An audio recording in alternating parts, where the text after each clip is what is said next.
Naannoo Tigraayitti haleellaan diroonii irra deddeebiidhaan raawwatamaa jira jechuudhaan TPLF ibsa baafteen himachuun dhaga'ame.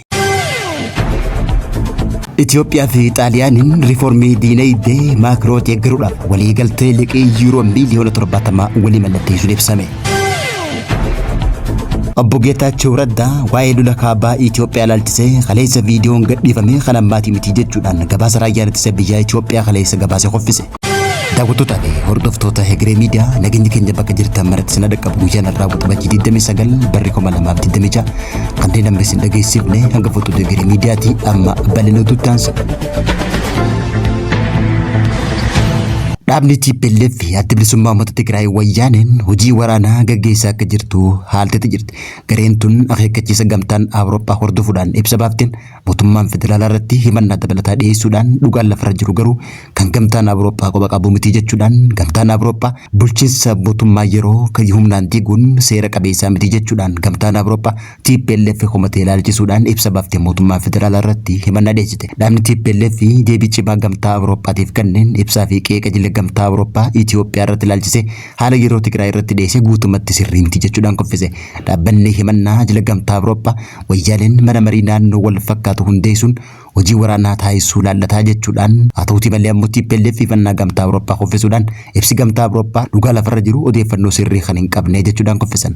Kanaanis TPLF mootummaan federaalaa yeroo ammaan tana haleellaa diroonii irra deddeebii naannoo Tigraayitti raawwatamaa jiraachuun himate. Manni marii haaraan biraa maqaa uummata Tigraay hundeeffamee akka hin jirre kan ibsee dhaabbanni kun manni marii naannoo Tigraay tokkichi kanaan dura seeraan filatamee ture hawaasa magaalaatii hanga baadiyyaa hawaasni waliin marii bal'aa erga taasiseen booda hojii idileesaatti deebi'uu akka qabu akeekkachiisuun ibsame. Manni marii bulchiinsa yeroo Tigraay diiguun guutumaan guututti lolaaf mootummaa federaalaa kakaasuu fi wallabdee kaabee Itoophiyaa waggaa 4 dura ture kan deebisu jechuudhaan gamtaan Awurooppaa TPLF akeekkachiisa cimaa kenne. Kana malees yeroo ammaa tana gamtaan Awurooppaa TPLF waraana kakaasuudhaaf dargaggoota humnaan butaa jiraachuu odeeffannoo quba qabaachuu ibse. Kanaan dura ammoo koomishiniin mirga dhala namummaadha TPLF waraana humnaan butaa jiraachuu quba qabnaa jechuudhaan gabaasaa turuun ni yaadatama. Haala yeroo ammaa wajjin bobbaa waraanaa olaanaan haleellaa diroonii walitti fufiinsa qabuu fi hordoffii qilleensa irraa naannoo Tigraay taasifamaa jiru gamtaan Awurooppaa quba hin qabu jechuudhaan TPLF naannoo Tigraay keessatti haleellaa diroonii hordofuudhaan ifittisuudhaaf aangoo fi mirga guutuu akka qabu ibse. Aangawoonni naannichaa jechaa fi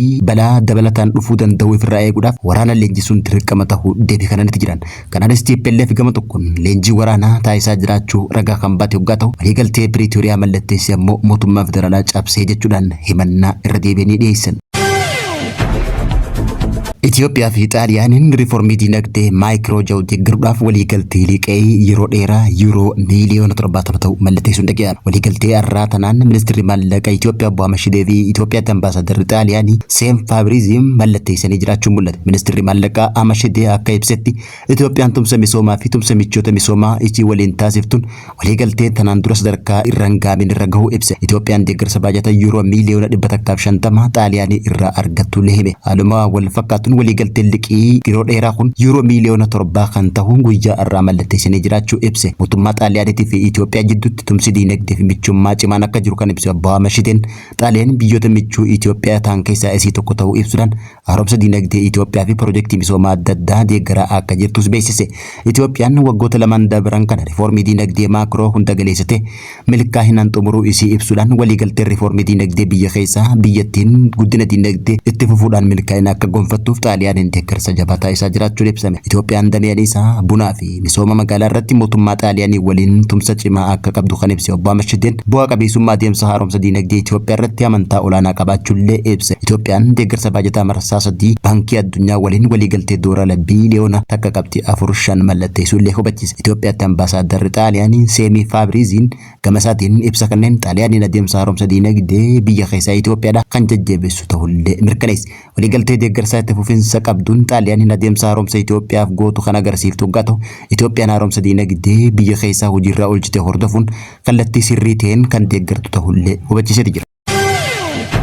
Wajjira ministeera muummee Itoophiyaatti gorsaan ministeerota dhimma baha Afrikaa oduu wal burjaajii qabdu tan guyyaa kaleessaa raayyaan ittisa biyyaa maxxansee fi gama sooshaal miidiyaa isaatiin maxxansee irratti komii fi qeeqa dhiyaate irratti obbo Geetaachoo Raddaa gabaasni raayyaa ittisa biyyaa sirrii akka hin taheen kuffisee jiraachuu mul'ate. Obbo Geetaachoo Raddaa guyyaa kaleessaa ganamuma walgahii jeneraalota raayyaa ittisa biyyaa Itoophiyaa irratti argamuudhaan TPLF onkoloolessa 24 bara 2013 mootummaa Itoophiyaa wajjin walitti bu'uun dogoggora waan ta'eef kisaaraa siyaasaa fidee jechuudhaan dubbatu ilaalchisee gabaasa raayyaa ittisa biyyaa kuffise. Obbo Geetaachoo Raddaa walgahii xumuranii sa'aatii muraasan booda barruu gara miidiyaa hawaasaa Facebook isaatiin maxxanseen waxabajjiin 20 akka lakkoofsa Itoophiyaatti guyyaa injifannoo seena qabeessa yeroo humni ittisaa Tigraay diina isa cabsuu dhufe Tigraay keessa itti ari'ee jechuudhaan barreesseen gabaasa raayyaa ittisa biyyaatii fi barruun obbo Geetaachoo Raddaa wal dhahuudhaan faallaa ta'uu mul'ate. Kanarrattis qe'ee adda addaa gama miidiyaa hawaasummaatiin obbo Geetaachoo Raddaa irratti dhiyaate. Obbo Geetaachoo Raddaa barruu tana ilaalchisee deebii kanneen ammoo viidiyoon ibsa raayyaa ittisa biyyaa fakkeeffamuudhaan gadhiifamte viidiyoo ammaatii miti jechuudhaan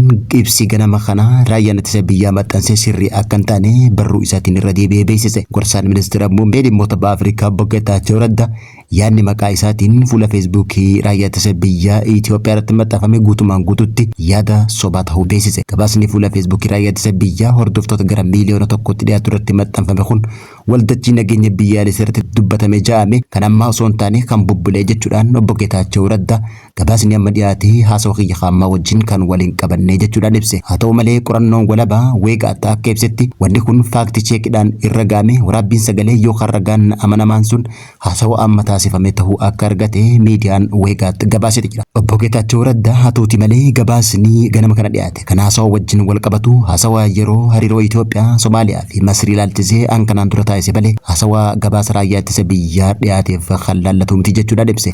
Kanaanis obbo Geetaachoo Raddaa walgahii irratti argamu malee gama viidiyootiin haasawaa akka hin taasisin beeksise. Gabaasni raayyaa ittisa biyyaa kun waa'ee haleellaa ajaja kaabaa kan bara 2013 Eertiraa Masrii fi Somaaliyaa waliin gamtaa qaba ja'ame akkasumallee waa'ee cimdoo irratti haasee malee kan TPLF ilaallatu miti jechuun ibse. Kanaanis obbo Geetaachoo Raddaa barruun isaa karaa feesbuukiitiin maxxanse malee kan gabaasa raayyaa ittisa biyyaa irratti dhiyaate yaada isaa akka hin ta'in guutumaan guututti haaluudhaan gabaasni raayyaa ittisa biyyaa qoffiseeti jira.